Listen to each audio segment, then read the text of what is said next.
Alright folks, we're going to start today's class, or rather, since we already did the intro, we're going to start with the discussion on Scrum. Now, you guys will each receive the ability to download a modified version that is considered school safe of Agile for Scrum. I've had this book for a while. Basically, if you are interested in learning Agile development for Scrum, or rather, learning Scrum for Agile development, or if you are interested in learning how to do production, I would start by skimming this book. I think the book gets it's really high on its own supply. I've been to a couple of talks with Clinton Keith. He does a few things at GDC still. He is considered a certified Agile technician, or rather, he's certified Agile trainer. And a lot of his processes have been applied to games development past. And yeah, it's a good book if you are interested in games production. Most of you guys aren't here for games production anyways, but I still need to cover it just because it's part of the overall process of what we've been doing for the last several weeks, especially in relation to things like using Git and project management. Those are all crumbs, essentially, of what the Agile process is supposed to be. Now, this PowerPoint that I have put together for you is relegated mostly on explaining Agile, which is a theory. Agile is a theory on producing work, or rather, Agile is a theory on how to get a bunch of people to produce a product, right? Scrum is an application of that methodology. Agile likes to get really high on its own supply and talk about things like epics and stories. It talks about sprints. It talks about all of these different things, right? Where in the topic of Agile, a lot of these discussions fall into, for example, stories in the Agile logic are a short requirement, right? I hate that they use these terms because these terms don't mean anything for game development. This PowerPoint strips it down a little bit more into what Scrum is, which is more a stripped down version of Agile to approach games development. But Agile is not a process. Agile is a theory of how to achieve a process. Scrum is the application of that process. I'm going to talk about Scrum because Scrum works really well for games development, kind of. So we have stories, and those are called like your short tasks. We have epics. These are your large bodies of work that can be broken down into smaller tasks. And then we have initiatives. And those initiatives are a collection of those epics that drive towards a common goal. So really what it is basically like atomic challenges. Remember we talked about that? The body of the game is made of all these smaller pieces. That's what Agile focuses on, right? Agile is about project management, right? It's an iterative approach to delivering a project. And when we're back in person, I'm going to do a quick recap of this stuff. And then we're going to be working in teams. And some of you guys might like it and some of you guys might not like it. But most games development stuff is done with groups of people. Now, let me preface it by saying this as well. There's a bunch of different types of theories on Agile. Every team, every production staff, every production coordinator is going to want to do it their own way, right? As with every, production staff, their terminology, their approach, everything can be different from studio to studio. And as they learn and or become more Scrum certified and or start learning things like better Agile practices, or learning things like development operations, which is basically just teams working together and having a mindset and creating a studio culture around creating said product. Agile, in a lot of ways, can sound like a cult, right? We can thank Atlassian for that. Atlassian is a company that's kind of helped develop different types. You have Agile, you have Scrum, you have Kanban, or Kanban, depending on what you want to talk about. Essentially, what Agile as a theory seeks to do with technology is it is designed to manage individual interactions. It's designed to create working software. It's designed on collaboration, and it's dependent on responses to things that are happening that happen live in production rather than following a plan. I'll explain all this as we go through the PowerPoint today. I'm going to strip out a lot of those kind of higher, like, I don't want to call them frou-frou discussions, but I think I've been an executive producer before on a small project, and I usually, when it comes down to student projects, I typically take the role of the executive producer, and I've been doing it for a few years now, long enough to know that students like kind of more of a stripped-down version of Agile because it doesn't deal with having to discuss a theory or kind of look at studio culture and stuff like that. The studio culture is the school culture, and that's what I get to set, right? So that's the thing about Agile. Agile is a theory for how all of this is supposed to be put together. Scrum is a process. And then Scrum has other elements like sprint planning, which is really important, ceremonies, backlogs, sprint reviews, stand-ups. They have someone called a Scrum Master. I call them the Scrum Lord. And other elements. So we'll talk about them a little bit as we go today. I'm not going to assign anything for this, but you guys need to be made aware of it because it is part of games development. Most of you guys will probably be managed in a team or in a pod, assuming that you get hired, and you guys won't necessarily get to touch Agile as so much as Agile is going to touch you, right? But there's still a process. Our connection to Agile really is relegated to how we manage our product and how we manage our time. Your lead will be responsible for that. However, you still need to work with your lead that they get all the information that they need and they will shield you from your bosses, so to speak. A well put together studio does not allow, in a lot of ways, your boss to come, or rather, not your boss. Your boss is the lead typically. But let's say I'm a lead and you're working underneath me, right?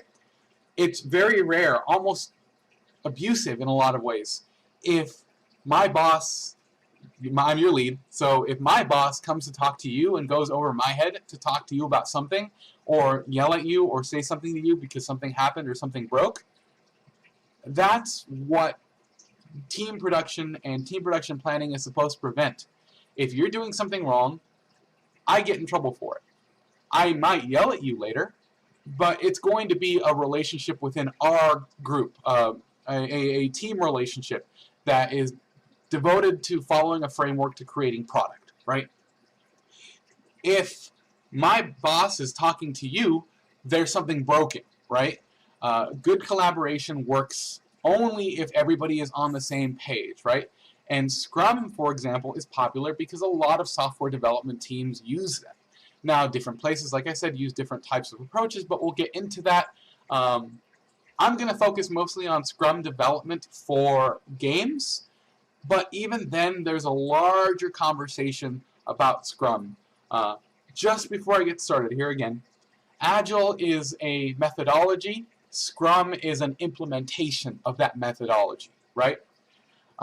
If you are interested in learning Scrum, learn Jira. It's not necessarily free, but learn Jira, learn Scrum, learn how to make burn down charts. I have a friend over at Sony who I reached out and tagged for this, who asked me, or rather who I asked, what's the best thing I could do for people who are aspiring to be producers in my particular class? Get them good at Excel. You have to be good at Excel because you have to create things called burn down charts. But we'll talk about that. So let me go ahead and hop into this presentation here. Make sure I can see myself here. Cool. And we're going to get started. So, what is Agile? I already kind of explained that. Why should we use it? Well, Agile is a process by which we leverage basically teamwork to get a product finished. Now, I know what you're thinking, especially you younger guys. Mr. Figueroa, I've been in teams before in high school, and I always ended up being the one doing the most work. I honestly think high schools are responsible for a lot of people's terrified approach to not understanding how healthy teams are supposed to work, right? I think preliminary school, not second or both post-second or not secondary school or college, kind of has limitations on what they can impose, right? So what ends up happening is because the stakes are relatively low, meaning it's just an assignment, meaning no one's really getting paid, meaning no one can really be fired, it can become difficult to corral people, to motivate them to have ownership of a product, right, or the thing that they're making. Agile, and by extension Scrum, looks to attempt to solve some of those issues by creating ownership, leadership positions, and mentorship in order for those people to essentially kind of work, even people who might not be capable. For example, during a product that I was recently an executive producer on, Da Capo, which was a student-run project. Some of my former students decided to put it together, and then through collaboration with their old university, they decided to release a demo. I might put that in at the end of that, depending on if I can get a copy of it real quick. Most of that was relegated to them working together with someone who at least understood Agile, and while I was also familiar with Agile and Scrum, it helped us organize a team to be able to work together, right? Agile is a methodology for creating product when there's really maybe no backlash. It creates product ownership, right? We had a couple of people on the team. It was a team of 10, 11, including me. We had a few people who probably had no business being on that team.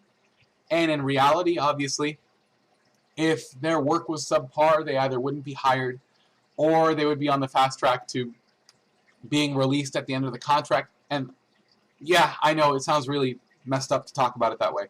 But realistically, what you're kind of looking for is Agile can solve some of that, right? So me and the Scrum Master, the Scrum Lord, she was awesome. It was her first production too. She was so nervous. We used their skills. We focused on what they could do. We put them with a mentor that wouldn't take a lot of time from them to help them produce models, meshes, product, to help them organize the level, to help work together. And even though they themselves were probably not the strongest people on the project, they still were incredibly useful to the project and very, very helpful as part of the team, even if they themselves don't produce the best possible work. That's the kind of stuff that Agile is supposed to solve. It eventually helps find a good role and a good fit for people in positions that are capable of helping the production. Keep that in mind. The most important thing about Agile and Scrum is the production. For those of you who've seen that movie Code Talkers, or that line where the guy's like, your mission is to protect the code, not the actual person who can speak it.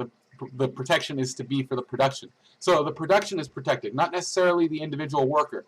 There are other problems related to that. Most of them come from, like, tech bro culture and whatnot. I'm not going to get into that. Realistically, the culture of your studio is often developed and promoted by the people who are running it. So if your boss is a jerk, and I don't mean like he's just strict, right? If your boss is a jerk, or like Riot and Blizzard, they are accused of terrible things, Agile can't fix that, right? Agile doesn't take responsibility for that. Scrum can't fix that. All right, we talked about Agile. We talked about Scrum, where Scrum is a little bit more relegated to current games development because you have sprints, which are really important. You have planned ceremonies, which include everybody to give people product ownership. Backlogs, which means that things that don't get done right away get put into a backlog, and backlogs are constantly reassessed. Stand-ups are where people have an opportunity to talk, even within their own groups, so everybody feels like they have ownership of their product. We have a Scrum Master who has control of everything. They're usually either a high-level producer or an executive producer. We have retrospective, meaning that at the end of every long sprint,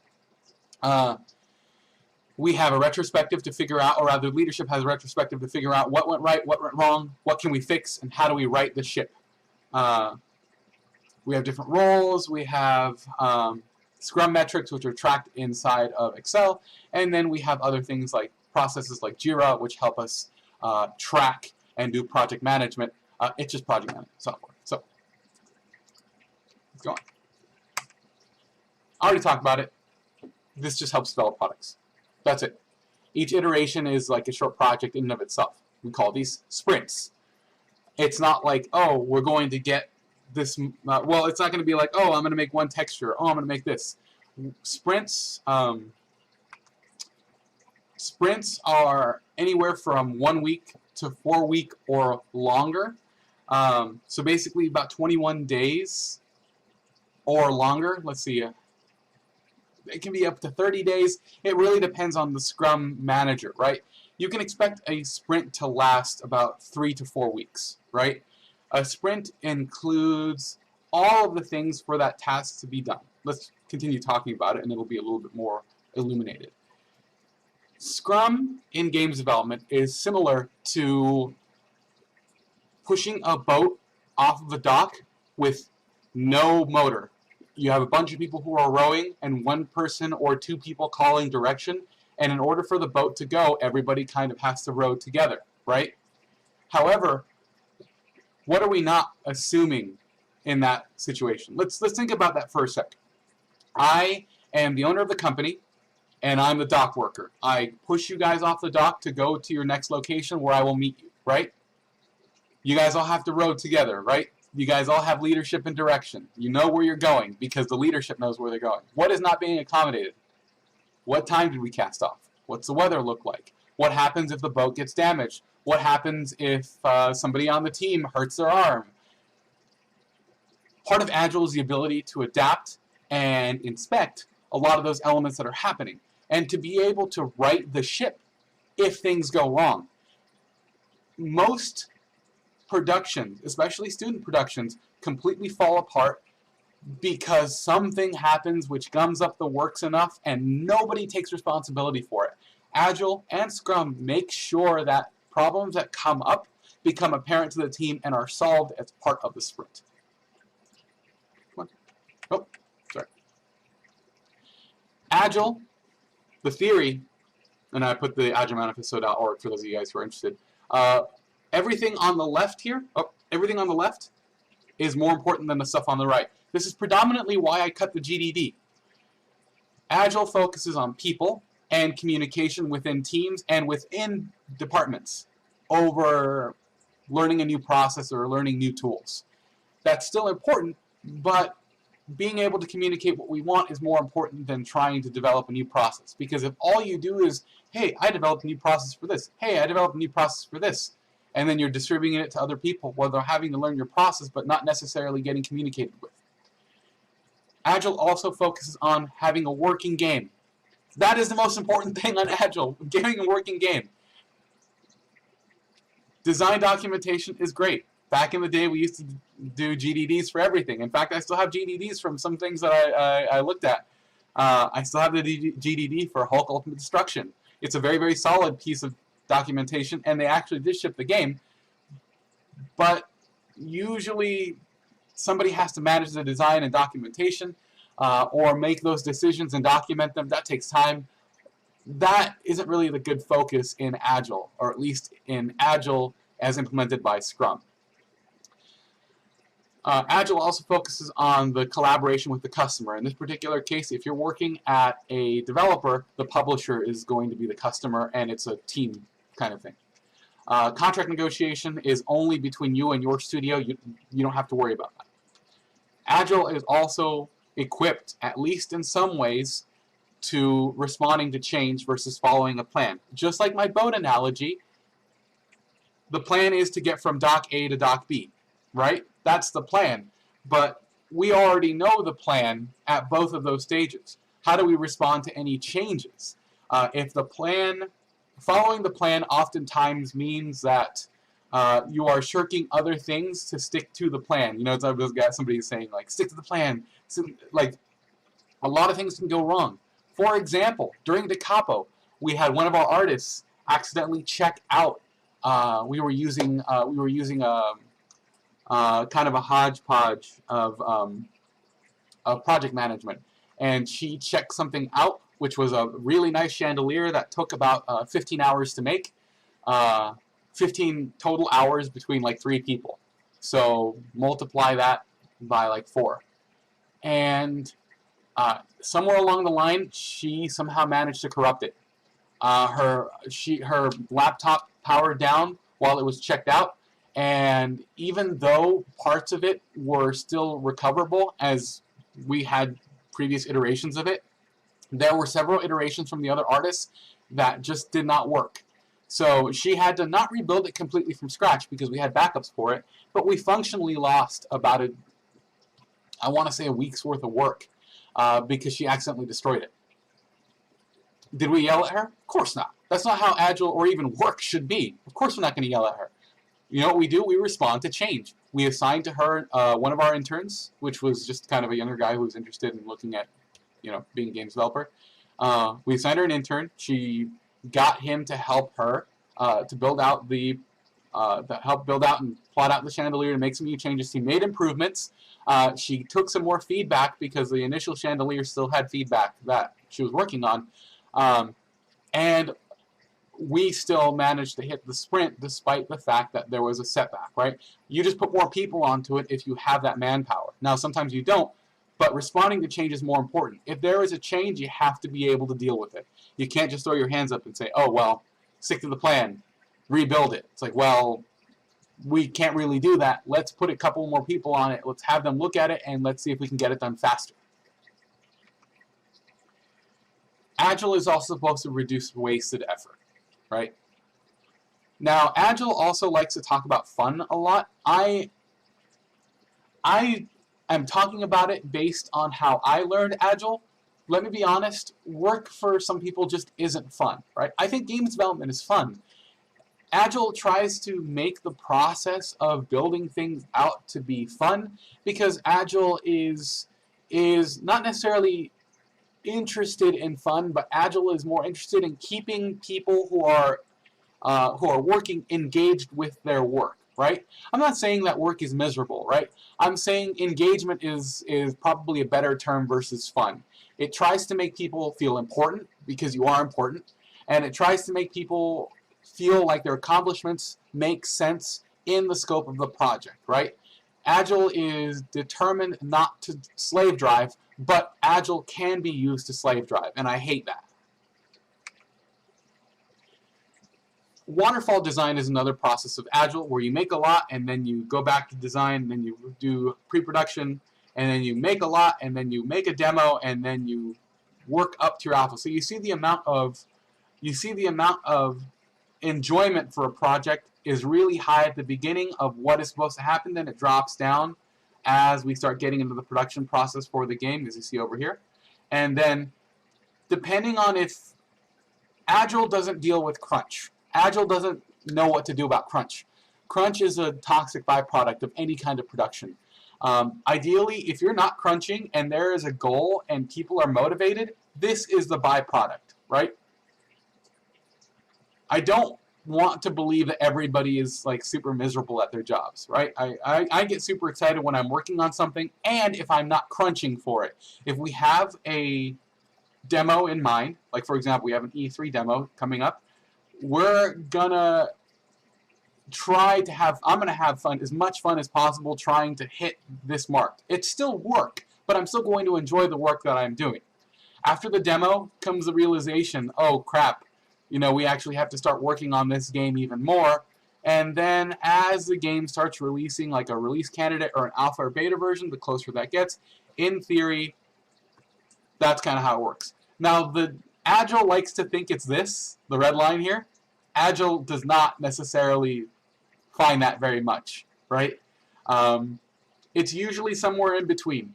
And that's the thing about Agile. The idea of finding the fun is based on the theory that if you find no enjoyment for the team, it's going to be a slog the entire time. Because every project that I've ever worked on eventually does reach a slog period. That's what these are right here. These downtrends right here during the waterfall method here, those are slogs. And they can be unfun. Now, the worst thing is to be in a slog and to crunch. That is the worst possible thing. I am strongly anti-crunch. I believe that in some cases it is something that happens as a byproduct of production.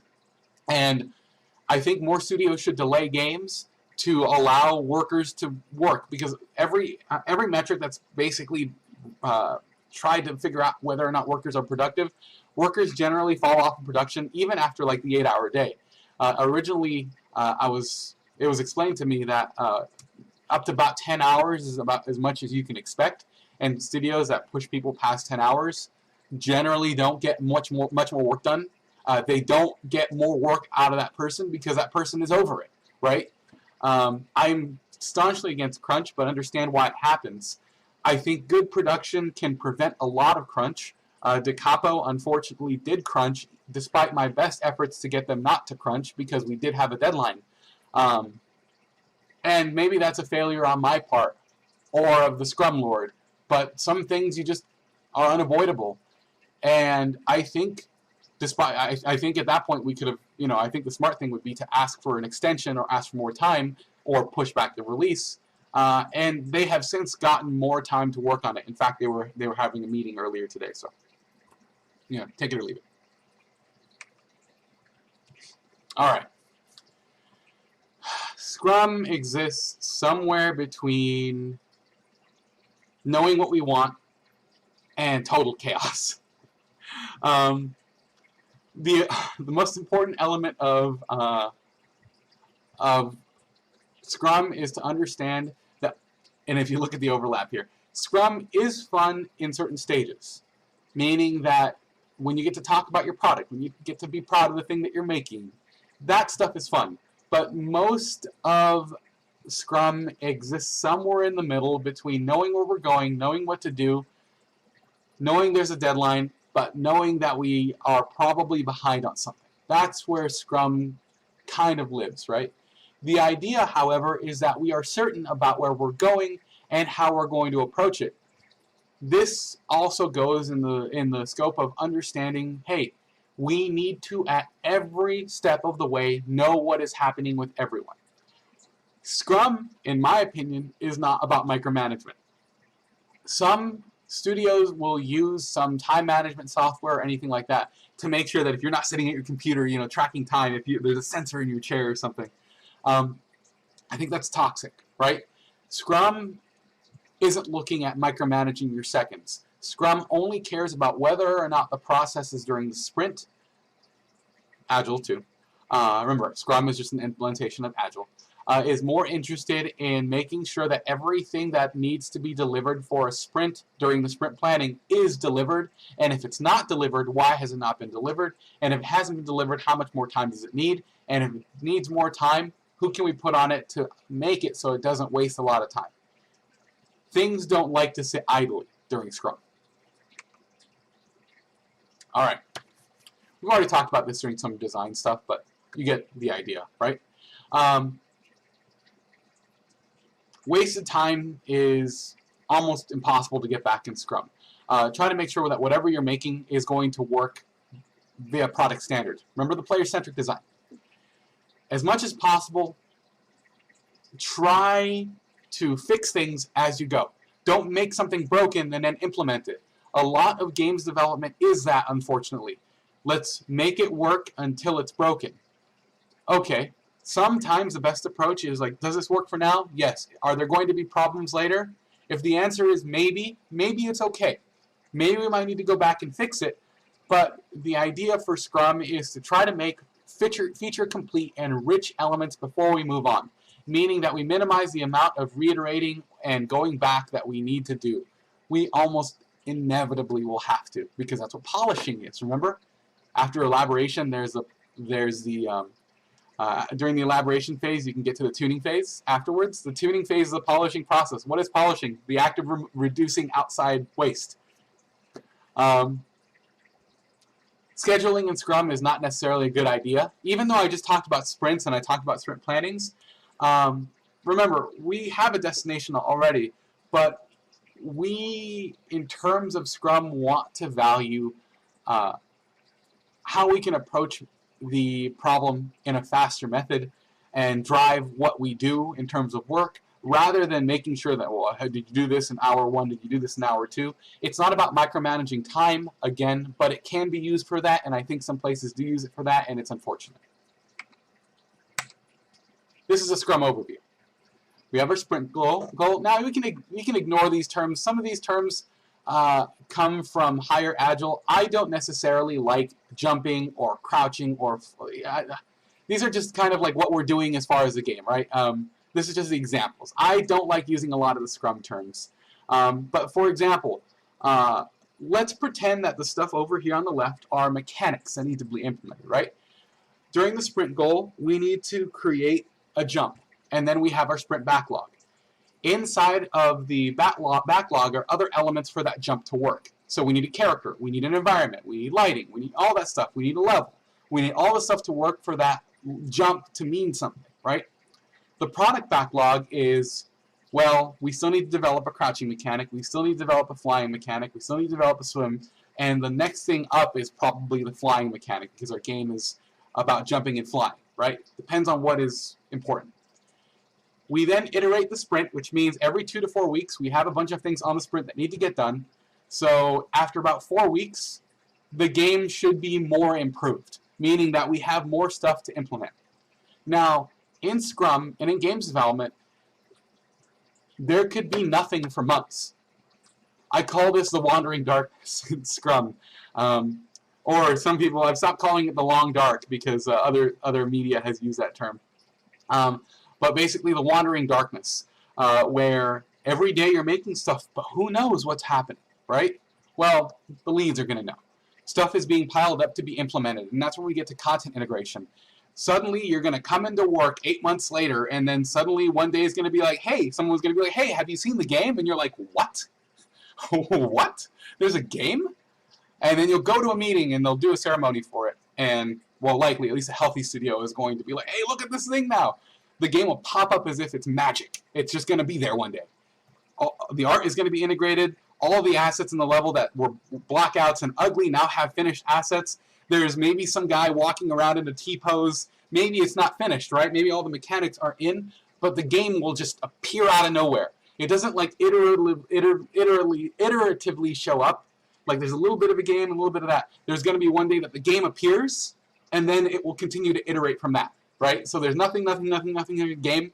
Stuff, polish, finish, right? That's how Scrum works. Scrum sets off sprints. We figure out how many people we need to work on something, how much work can we get done on our team, and then we go from there. This is what a team generally looks like. We have a programmer, or two, preferably two, usually a programmer, a designer, or a programmer-designer, and another programmer, a few artists, somebody who's doing QA, or somebody who's in another department doing QA for them, and maybe an animator. You can do Scrum with a small team. However, I find that the best number for Scrum is very similar to a D&D campaign. Anything over 7 is starting to get better. Anything, like when you manage a D&D campaign, I can manage anything below 7. But once you start getting over, that's easy for one person to manage. Scrum kicks in when you start getting more than 7 to 8 people. So I personally think that in the Scrum continuity, it works really, really well for 7+ people. Once you start getting larger teams of people, you really should break up those teams or break them into A team or B team. Blizzard uses the Team 1, Team 2 format with a certain amount of people working on each team that are sub-pods of each team, and they work together. The Scrum Master can be a producer, an executive producer, but the Scrum Master is sometimes a person who is either a coordinator or someone who is going to work with the team so that they know that they are following the Scrum. Usually the production staff, somewhere on the production staff is a Scrum Master, or you have several Scrum Masters if you have several producers, and then you have the publisher or producer or the creative director or whoever is in charge of the studio. Typically speaking, it's going to be the creative director and the executive producer. So, what's the goal? You have to have a demo, right, at the end of each sprint, or you have to have something that you can show that is done. You can't just be like, well, I'm still working at the end of the sprint. That's not how sprints work. The most important thing about the sprint deadline is that the deadline is sacrosanct. It's important. Now, that doesn't mean that you phone it in. That doesn't mean like, oh, I only have 2 more days left on this sprint. I need to hurry up and get this done. That's how students think, right? No, because Agile and Scrum are about communication with your team, They know what you're working on. You know what they're working on. Maybe not to the micro minutia, right? But your lead is going to be responsible for knowing where you're at. He might check in on you periodically. At the end of the day, you guys might have a discussion like how far this is going. If you're having problems, you want to know what the best solution is in Scrum? Talk to your lead, because he'll help you. Or he'll tell you he can't help you, but he can get you help somewhere else. When I was working in visual effects, we used an agile method called Tactic. I hated it because it micromanaged absolutely every minute. If you're working on a project, you hit a button and then it was like speed chess. It was awful. But the nice thing about it is if somebody was having trouble, why would you, if you're going to make an artist or a designer miserable, why make them miserable?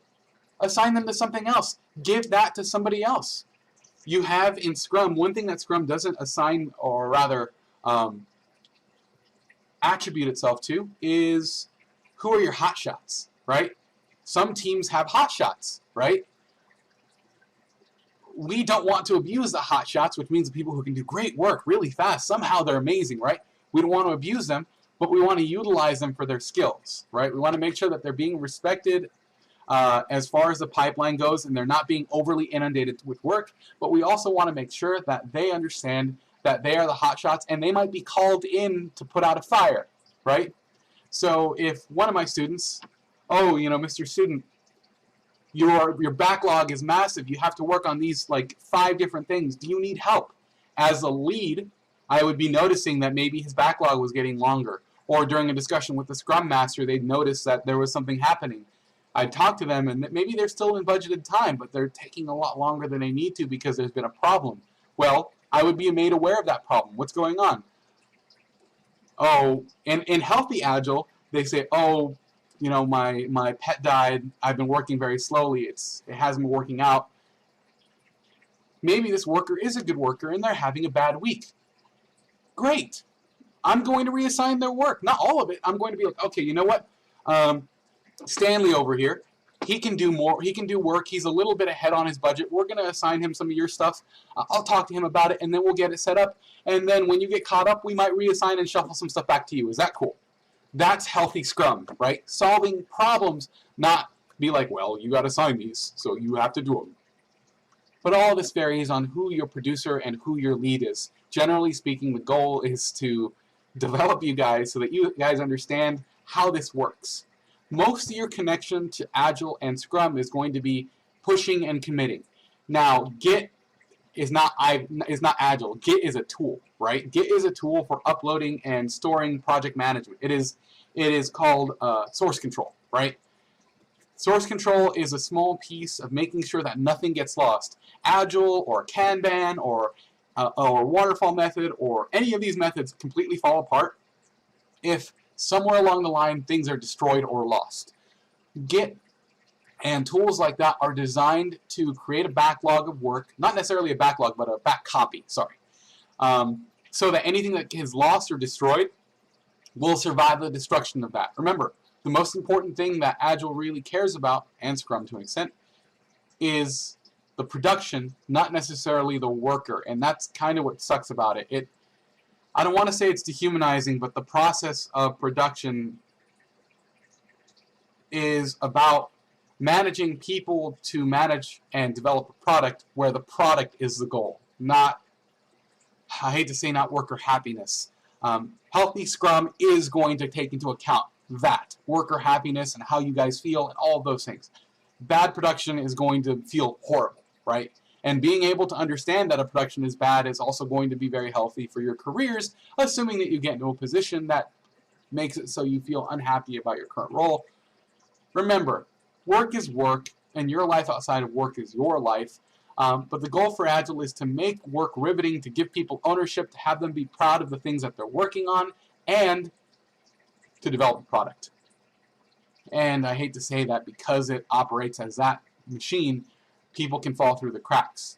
And that's where individuals become important, like a lead that is simpatico to somebody falling behind, a lead that is tied to their team, a lead that commands respect, right? Or not even demands, but commands respect for how good they are to their workers and whether or not they can hit deadlines and how they manage that team, right?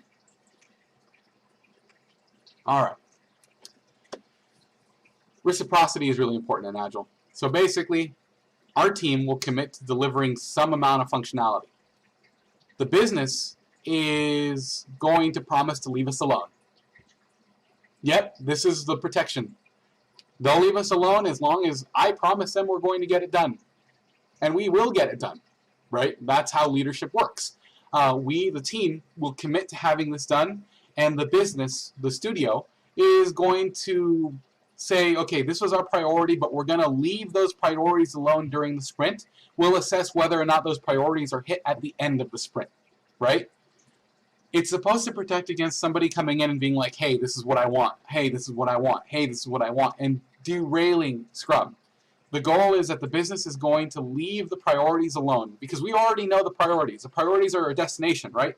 How we get there is going to be completely up to us, and the team is going to commit to how we approach that, right? The team is going to manage how we do it. The business is going to leave us alone until they discover that the priorities aren't being hit. They manage their own priorities, but they don't manage how we do it. I'm sure everybody who's watched Double Fine Adventure or has watched anything like that has seen something like this. I've lived and died on whiteboards. Index cards are my favorite because they survive someone scraping the board. Just like I said, we have user stories. Stories are individual tasks. Maybe somebody has a task to make something. Somebody has another task to write maybe a dialogue for this and get it tested out.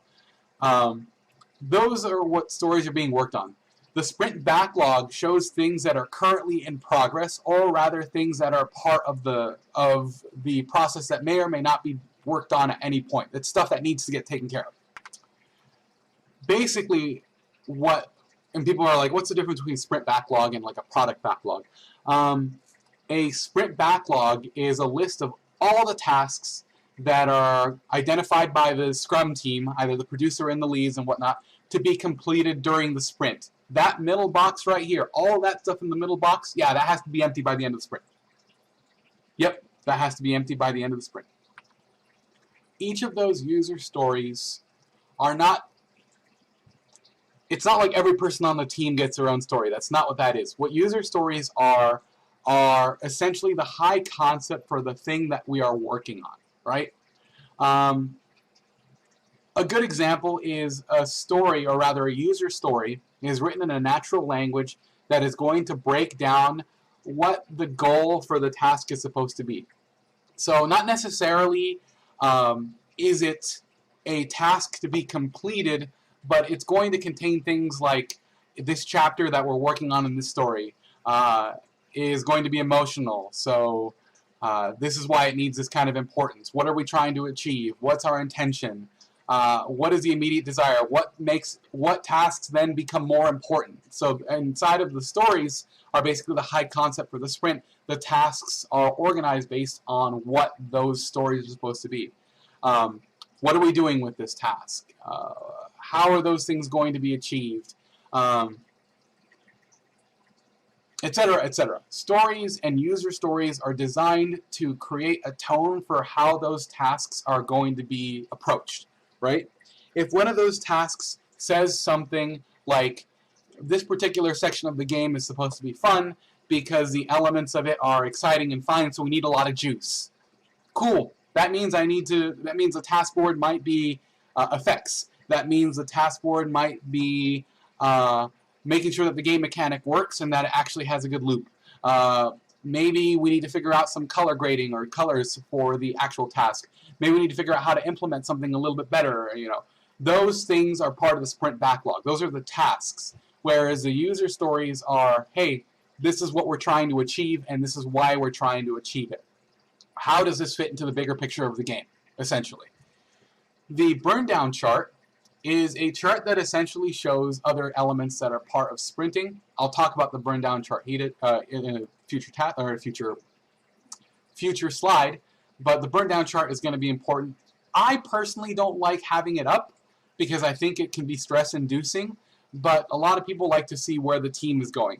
Basically, the stuff on the burn down chart is how many hours are assigned to the sprint, how much stuff is being done by the team, and that chart usually looks something like this. So I'll show that here in a sec.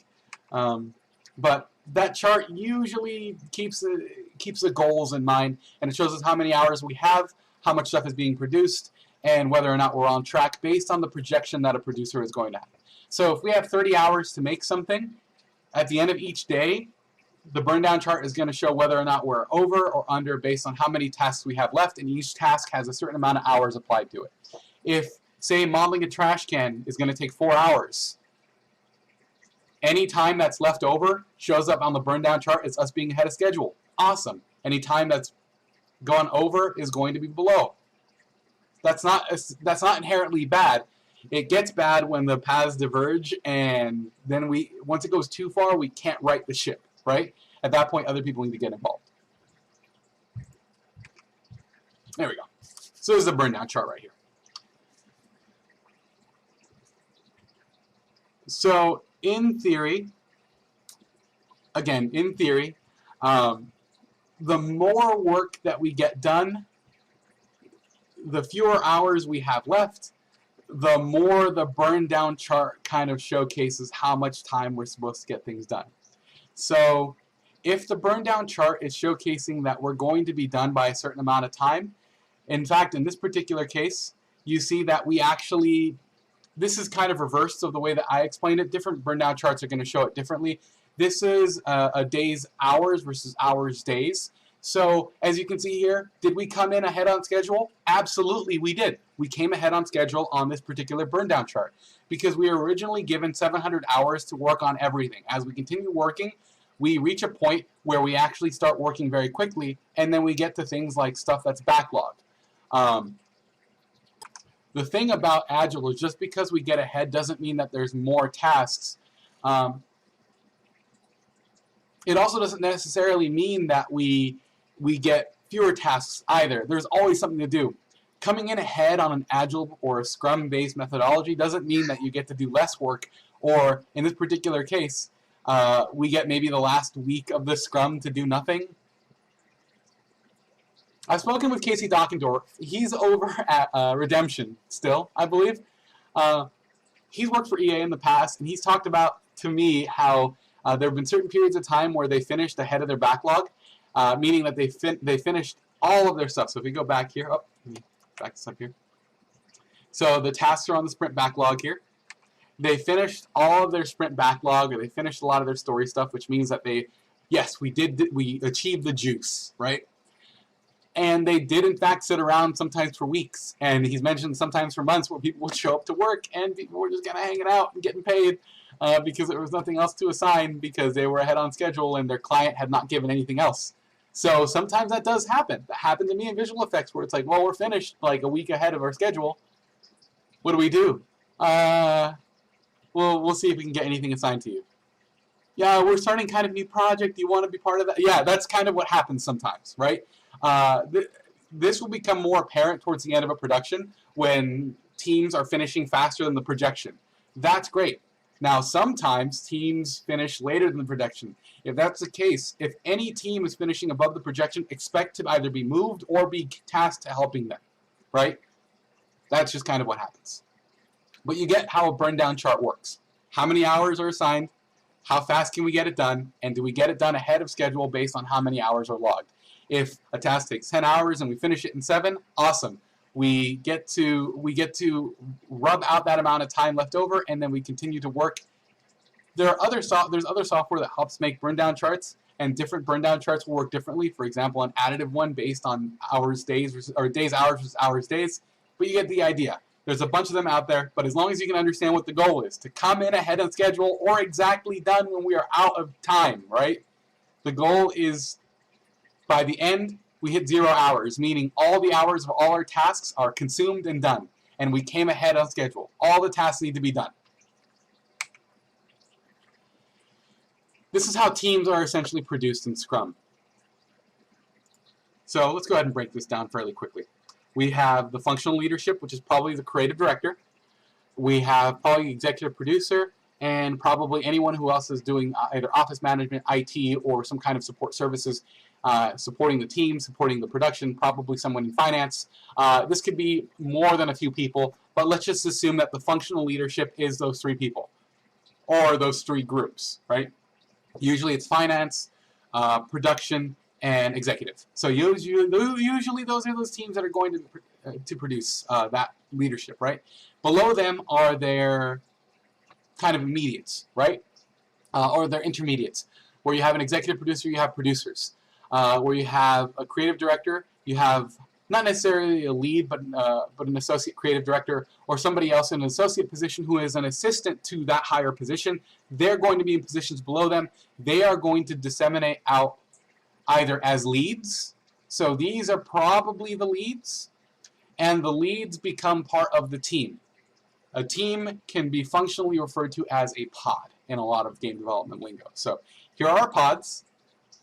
One pod 1, pod 2, pod Bangarang. That was the pod that we were in when I was working at Legend. And then I wasn't a lead initially. I eventually became a lead after our lead decided to move to another department. He moved into IT, and he decided, oh, I want to do IT. So they needed a new lead. So I became this person who would show up to the leadership meetings. So this is another meeting group. The entire team doesn't come to a meeting until it's called a ceremony. A ceremony is where everybody shows up. These types of meetings are basically, my bosses tell me what we need, we organize what needs to happen, the leads are put in the know, and then we take that back to our teams. We have a team meeting, we have a team discussion, we have a stand-up, which is basically, I sit there and talk to the team talks to me, they all talk to each other, we have an opportunity to share what's going on, we hug it out, and then we get started. Oh, come on. I don't know much about XP, which is extreme programming. But what extreme programming is basically testing, iterating, constantly. Basically, this is a way that it breaks down. Not all programmers and not all designers are going to have the same level of skill. If you want to have a good working relationship with all of your either creatives tend to be a little bit different. This focuses mostly on production and design, right? And not production, programming and design. You want to pair programmers that are skilled with novices when there's a problem that we have a lot of time to solve and the problem is not complex. If the problem is incredibly complex and requires an extreme amount of programmer experience, we want to make sure that experts are paired with experts for the stuff that is really hard. We do not want to get into a situation where we are pairing people who are maybe associate programmers or basically intern programmers with experts on mission critical things. A lot of productions fall apart because they think in a lot of ways all programmers or designers are about the same thing. If you have a team of heavy hitters, that will unfortunately have a negative backlash on some of the newer people, right? Because they're always going to be done doing grunt work. And that isn't healthy either for Agile or Scrum, right? I'm going to say Agile as a higher thing, but we're talking about Scrum. The goal is on tasks that require some amount of mediation. Yes, you absolutely should pair your experts and your heavy hitters with your not as heavy hitters. I don't want to say that they're bad. They're not bad. They might just not know a workflow or know something that the studio is doing, right? You want to pair them on stuff that is not mission critical because it builds team morale, it builds team, it's good for team building, it's good for mentoring, it's good for knowledge sharing, it creates a standard, which means that the leads can create standards that the experts can continue to reciprocate, and it elevates everyone. The rising tide is supposed to raise all ships, right? However, it's supposed to give you the leeway when you have somebody who's highly experienced and the problem is incredibly complex. You want to make sure that you have your heavy hitters on there and only the people who are ready.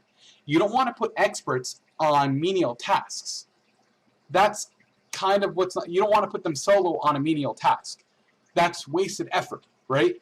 If you're an expert at something and they have you just kind of clicking buttons or like sitting around, that's not effective use of your skills. That's not effective use of Scrum in general, right?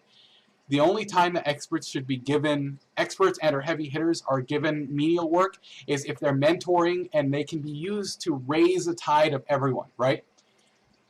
it's just not an effective use of the work power that they can produce, right? Or that not even the work power to drive them, but just their overall talent and ability. And I've known a lot of programmers that have left jobs because they felt unfulfilled by what they were doing at their roles, right? We want to keep them. We want them to be entertained, but we also want their secret brain knowledge.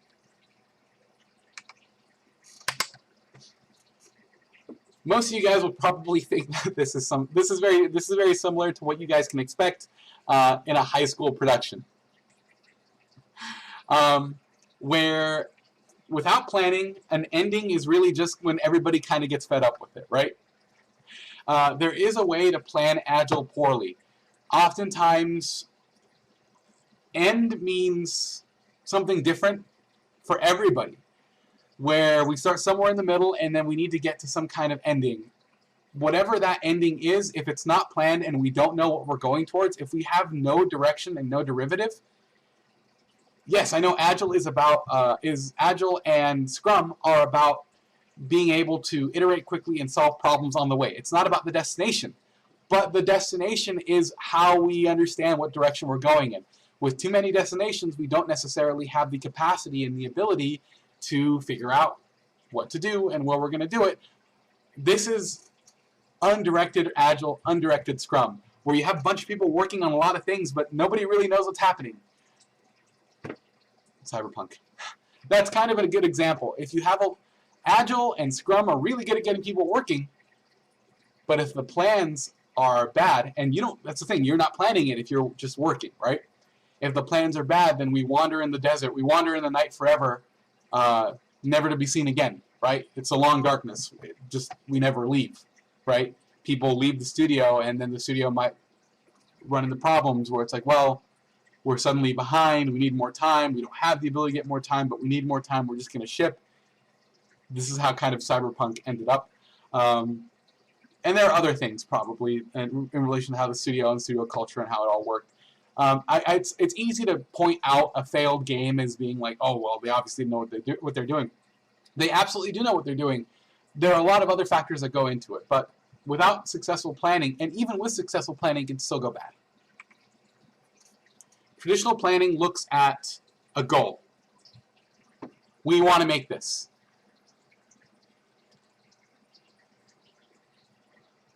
Agile planning is about making sure that whatever our endpoint, not necessarily a goal, but what is our endpoint, right? Where are we ending up with where we're going? With iterative planning, that might not necessarily be a good idea, right? Iterative planning, as you can see, we start to deviate almost immediately from what our goal is supposed to be. We want this goal, but then we shipped our new goal. That might be good for your production. I don't know. Typically, iterative planning means that, oh, we're going to plan, we'll wait, we'll plan, we'll wait. That's not inherently healthy. Typically, for Agile and Scrum-based planning, there's the goal of making the demo, making a complete demo. We have this much time. Awesome. There's no more iterative planning at that point. The plan is directed at that point by the usage of Scrum, right? This cone of uncertainty that's kind of highlighted here is showcasing, well, what if we make a change here? Where do we end up? We don't know. We don't know. The best takeaway from this is that Agile doesn't solve every problem, right? I'm not saying iterative planning is bad either. Sprint planning, for example, is arguably iterative. But the problem with deviating is that it's very easy to deviate with Agile, because Agile is about doing all the things at once. And once you start iteratively planning, if you lose sight of your goal, you might end up in a position where, well, we've got a majority of the game done. It's not fully bug fixed. It's not really shippable in its current state, but we can make it shippable in a month. Our goal was to release a bug-free game, right? This was Cyberpunk Awesome Edition. And we ended up with Cyberpunk kind of finished edition, and we can, that's kind of our current goal, right? That, you see how that goal gets shifted. No plan ever survives the first encounter with the enemy. Scrum is not a bandage. It doesn't fix all production, but it's supposed to help, right?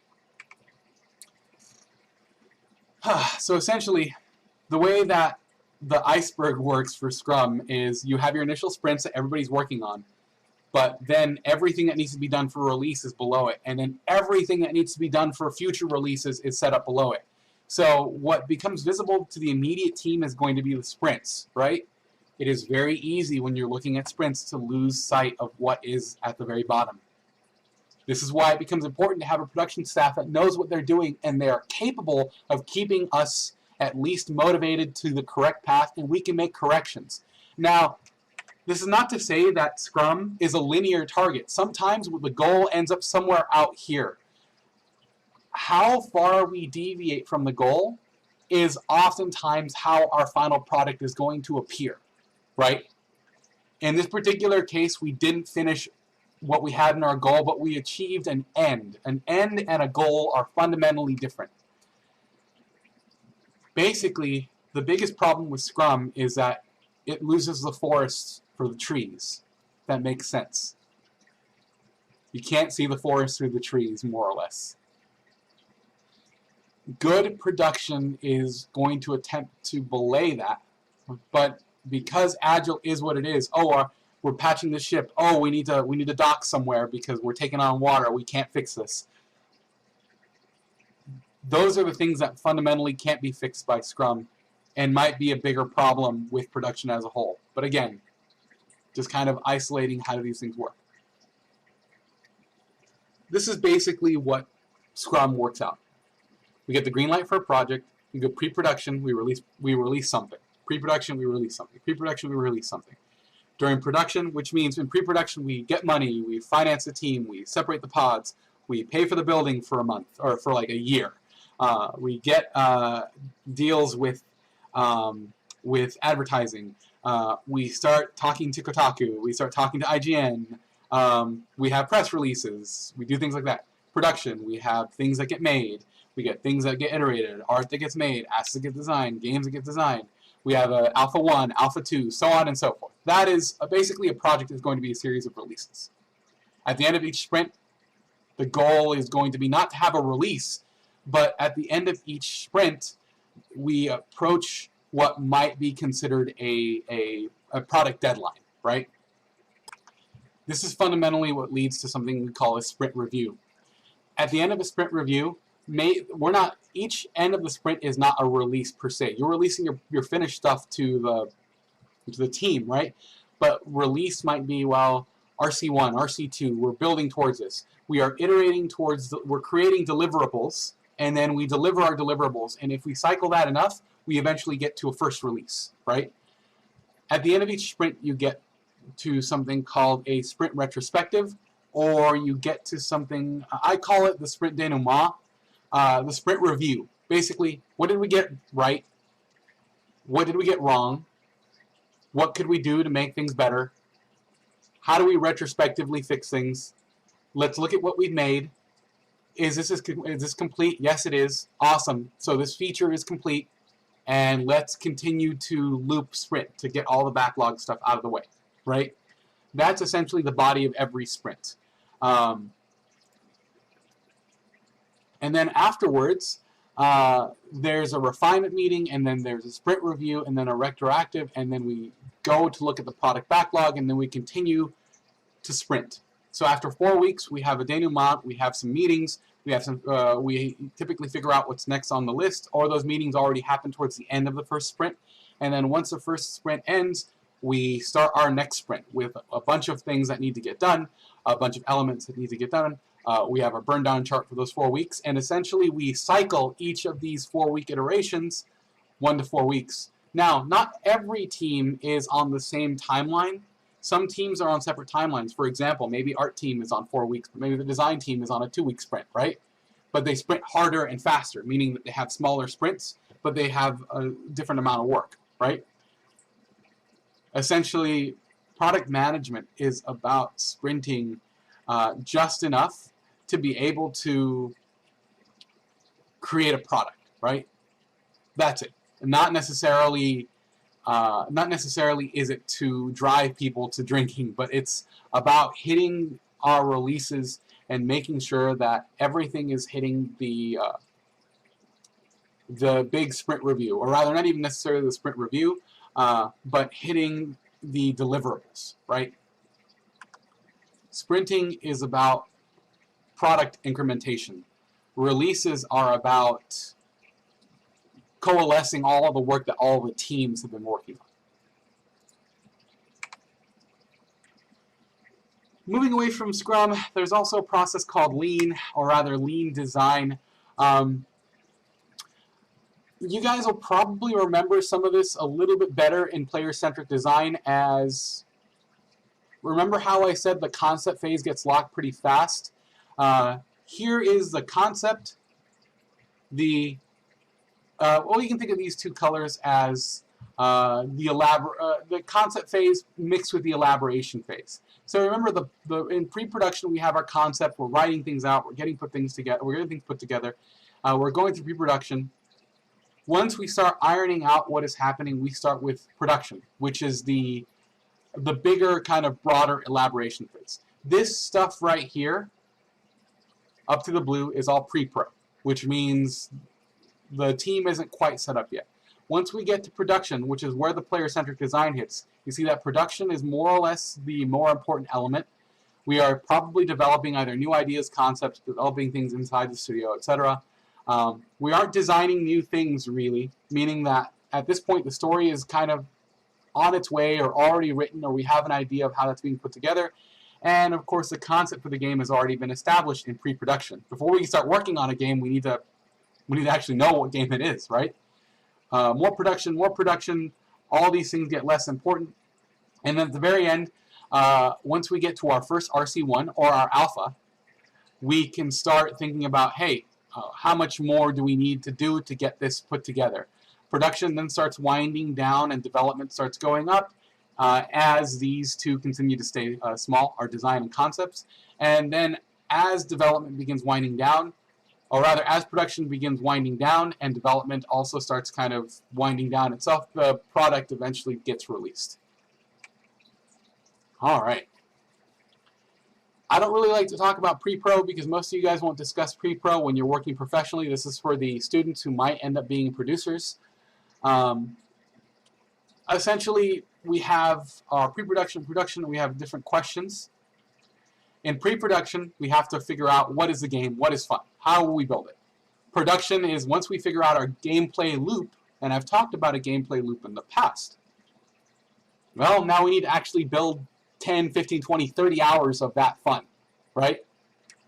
Pre-production is focused on whether or not what we are making is good, whether or not I call it correctness, but whether or not what you're making works and is good and is going to sell.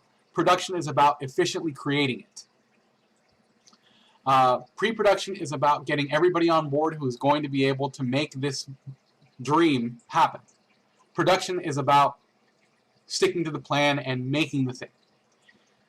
Pre-production is about iterating and incrementing different ideas so that we can outline the map that we're going to be using to go to our destination. Production is only about incrementation. Basically, product deployment. Deploy, deploy, increment the product, increment the product, increment the product, until we get to a release.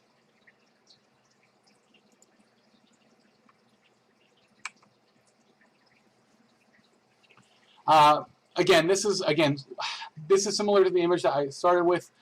Lean is supposed to be more fun, but it's a form of development. You might want to learn at Lean Agile. I don't necessarily know a lot about Lean.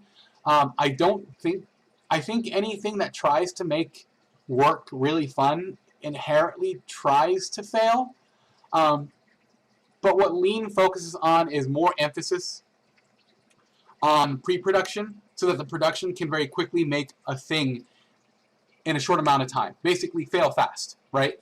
Games have a hard time being lean unless they are scaled very small, right? Most games are actually probably around up to here, depending on the Scrum category. If you're making the metaverse, this is where the metaverse is. If you're making anything else, it's kind of here. Lean tries to be a little bit smaller and iteratively more iterative because there's more time spent in pre-pro. Take it or leave it. A lot of studios, especially mobile studios, use something called the Deming cycle. Or I've heard it called the Deeming cycle. I call it the Deming cycle. I didn't come up with that name. It's in the book. Essentially, the leads are going to be experts in what or how long it takes. For example, your lead will probably know how long it should take you to make an asset.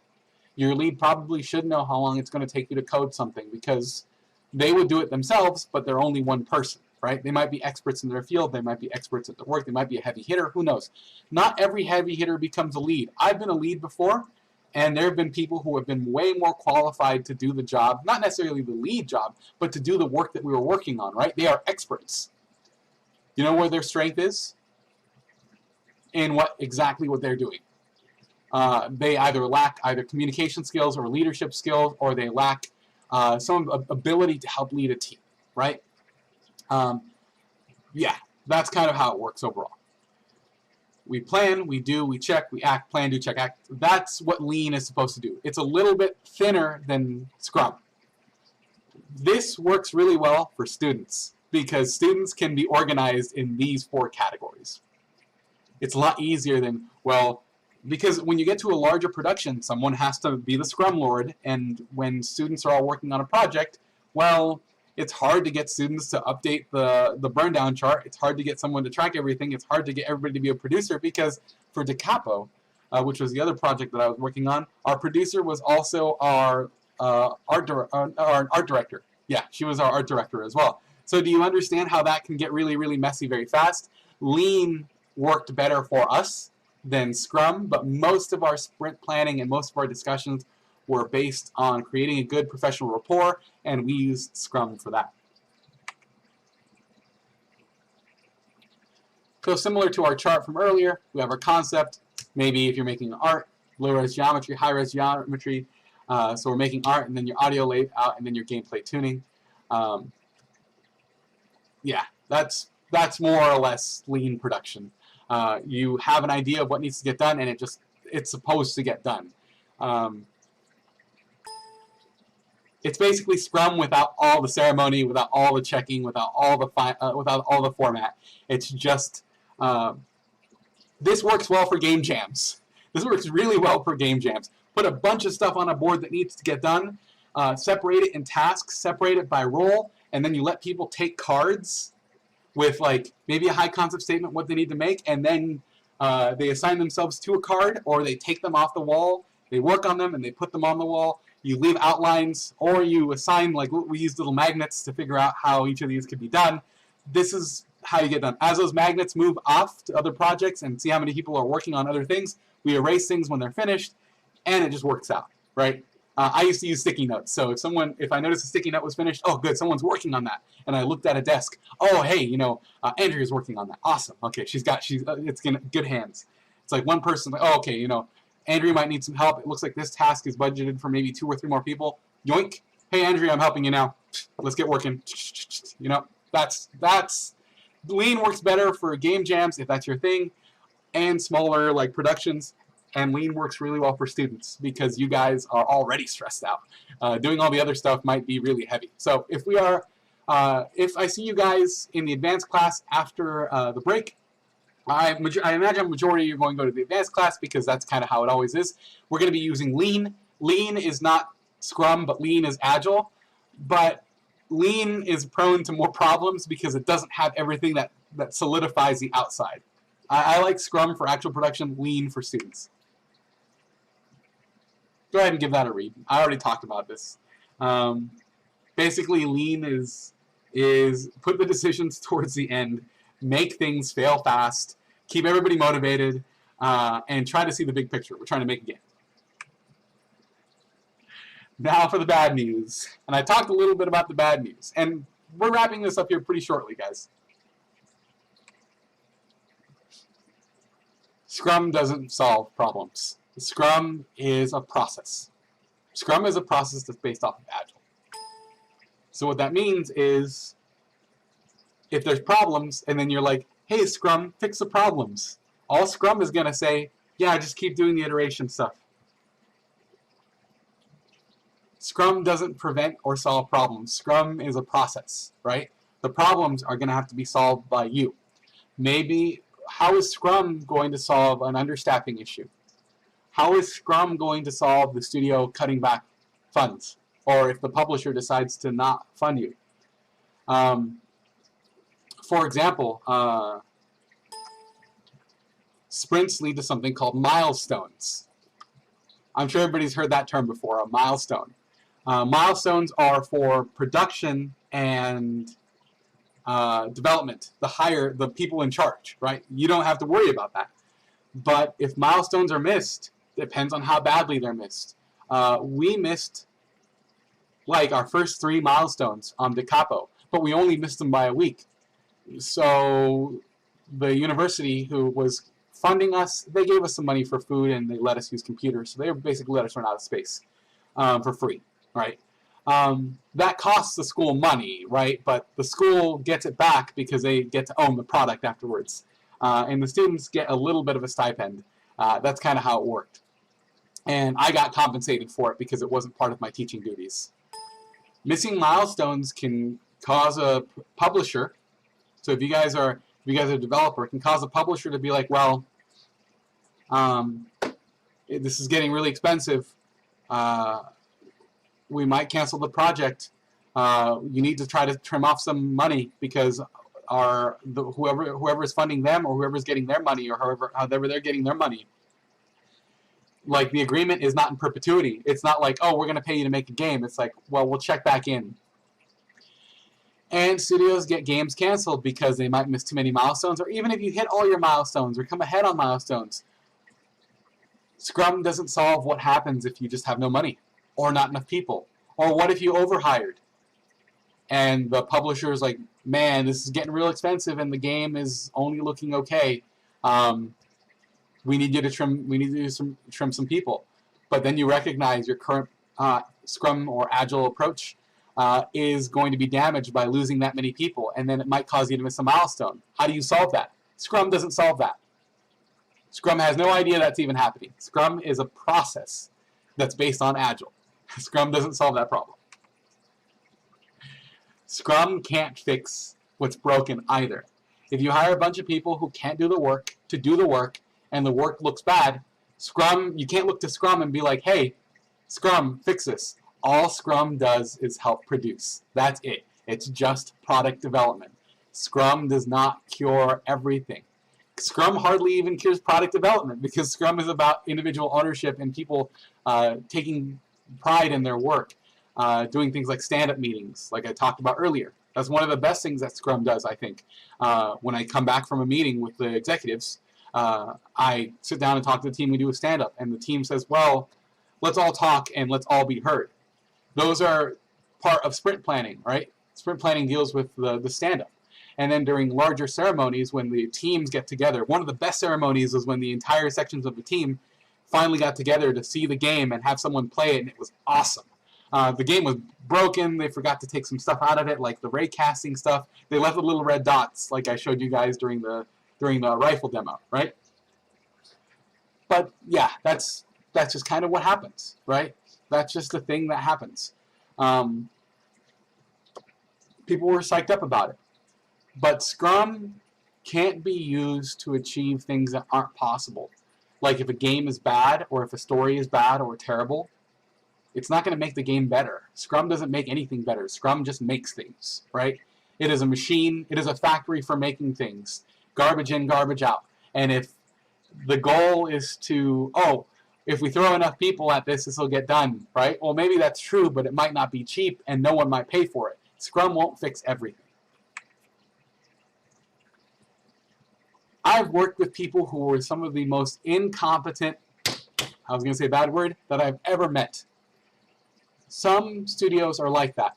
Scrum and Agile require competent, empathetic, and capable leadership. That's why I'm like really suspicious of places that are like Riot, where you have the leadership walking around farting on people. And I'm saying that as vulgarly as possible because that is not I don't think that is a healthy work environment, right? And that's why there's lawsuits. That's why they've been settled. That's why Blizzard is in trouble. Scrum requires competent, empathetic, and capable leadership. A lot of studios will hire the old blood. Fear the old blood. Just because someone's been at a studio for a very long time doesn't necessarily mean that they are capable. My promotion to a lead made someone quit because they really wanted that job, and they were upset that they weren't given that job. They lacked a lot of personal empathy. Like, they were a very hard worker. I loved working with them. They were really, really good. They were very loud, very boisterous, very charismatic, but that doesn't necessarily make good leaders, right? Good charisma only works so far. Cough, cough, Elon Musk. Charisma is great, but leaders are about more than just being charismatic. You have to do all the other management, stuff. You have to help teammates. You have to help yourself. You have to make sure the project stays on path. You have to be the person that deals with a lot of stress. And a lot of game studios, I don't want to say every single one of them, but a lot of studios have elevated in some ways people who might not necessarily, maybe they're qualified in terms of time and they know where all the bodies are buried, but it doesn't necessarily mean that they are good at their jobs, right? Scrum can't fix that. Scrum absolutely requires competent leadership. It absolutely does. And for students, even with Lean, there is a creative director, and they get to call the shots. And sometimes students do not like that. Product ownership and leadership are separate. Owning the things that you make and being proud of what you're making is one thing, even if you're not making the thing that you want to make. 9 times out of 10 in the industry, you will not be working on a thing that you want to work on. You'll be working on something that you might be super jazzed about, or you might not be working on something that you are not jazzed about. For example, a lot of people were working at DreamWorks, and Shrek was considered not a great project, right? If you were moved on to Shrek because of production or other things, like it got called being Shreked, and it looked not great internally because apparently that project was haphazardly being put together and it was not well managed, right? Scrum requires good leadership, and sometimes people have a hard time taking ownership of the things that they make if it's not their vision. If you are an artist, I see this a lot in artists who are devoted to making their dream game, you might not end up doing that when you are working in production because you are working to make somebody else's dream, right? You are working on somebody else's project. You're working on modeling or creating something that someone else's. Take pride in that. I take pride in all the things that I worked on because I think it's great. I think they're great. I've got toys on my desk here from like Green Hornet and whatnot, and I worked on Green Hornet. See, here's the Black Beauty.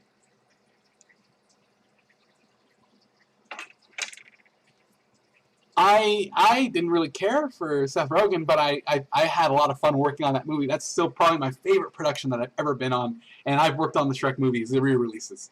And that movie was fun to work on. I enjoyed visual effects on that movie. It was a great movie. It was so much fun. Seth Rogen came by and bought us Panda Express. It was a great experience. I don't own any of that, but it's still fun, right? Starting Agile feels more like crashing into everything. Agile is not a smooth start. Agile doesn't start smoothly. Agile engages in the middle smoothly, but starting Agile is ugly.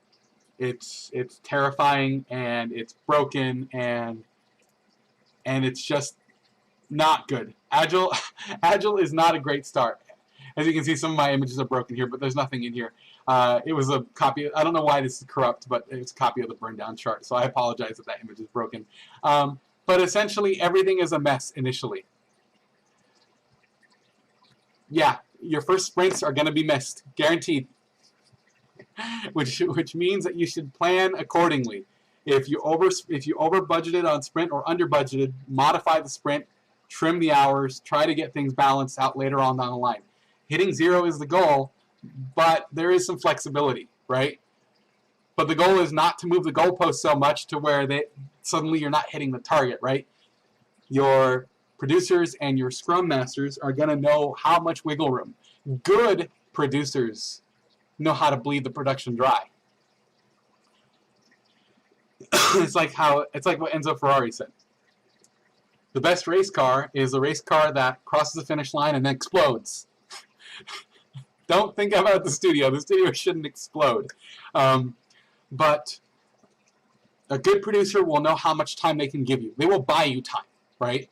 They will give you more time. Good production will be able to buy you as much time as physically possible. You will have a healthy production will give you all the time that you need, and you'll need every second, right? Bad production will give you less time than what you need and make it impossible, and then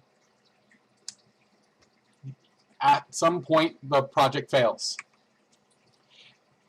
Basically, the thing about Agile that you can take away from Agile is that projects don't fail in 1 week or 2 weeks or 3 weeks or 3 months or 3 years.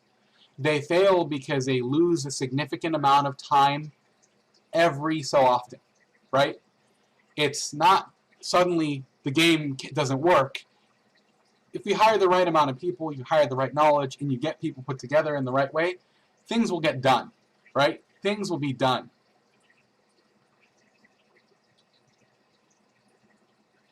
Most productions fail after a few years because it's death by 1,000 cuts. We lost money here, we lost money there, we lost support here, we lost this there, we missed the sprint here, we missed all these sprints here, we missed this milestone here. It's death by 1,000 cuts. Unfortunately, Agile has a hard time preventing that. This is why you need good producers and good leads that are going to make sure that everything is being delivered and shipped on time. That way you don't run into any production issues. Alright? So this has been my high discussion on Agile. If you are interested in this, for further learning, I'm going to again provide, let me go ahead and bring this up again. Give me a moment. It's an older book, but Agile Game Development with Scrum by Clinton Keith. There's also a question on if you are interested in production and games development. I would strongly encourage you to, there is a game producers Discord. I don't know what it is. I can ask one of my other colleagues what it's supposed to be. Some producers will hang out there. There's always a question on whether or not you should get Scrum or Agile certified. You can get certification. Some places require it, some places don't. I have run into a couple of people at studios, for example, that say that you should get Scrum certified. I believe I have a colleague, Rachel Levine, up at Bungie, and I believe she encouraged some of my students to get Scrum certified. I have a friend who's a producer at Sony, and I asked her, does it matter? And she said, no. I don't have a really good answer for you there. But if anything that I talked about seems at the very least alluring, when we get back in person and we start actually with our small productions using Lean, I'm going to be able to identify which one of you guys and gals are good producers. I always get at least one. And it might be a good way in, right? If any of this has interested you, stick around. We'll do some more of it next semester. If any of this interests you now, I'm going to provide you with this edited book. And if any of this still interests you, go ahead and check out Atlassian. Atlassian.com. Let me bring that up. Which talks about the Agile Manifesto here. As you can see over here on my left, it breaks down a lot of these topics and provides a lot of information related to Scrum that can encourage and help you become the producer you want to be. Also, you can go ahead and try to learn. One of the really popular ones right now for game development is Kanban. I don't know very much about Kanban, or Kanban, however that's pronounced. But you might want to consider looking at Jira. Jira is basically almost like, you can use other products, obviously, but this looks very similar to a Trello board, right? For those of you who've used it. Trello boards are really important, especially for production. Documentation can be important. It's basically a virtual production planner. Some studios use this. Some studios would prefer that you know Jira And here's the thing about production. If you get good at production and you get good at Excel and you can manage production and you can say that maybe you have Agile certification and you have, and that has a cost, unfortunately. I think it's $800 to become Agile certified, and you have to take a test. And you have some experience working in a program like Jira, it doesn't have to be games. It can be production. Like I have a student who's working at Netflix right now as a producer, as a junior producer, an associate producer, excuse me, not a junior. Associate roles are junior roles, essentially. Because they just happened to spend a lot of time doing a lot of production stuff in my class. They didn't care about art, they didn't care about design, they didn't care about storytelling, they didn't care about anything. But they really were good at production, and I encouraged them to seek out production. So that's going to be it. We'll wrap this up, and I will see you guys in the next one for some more Unreal stuff.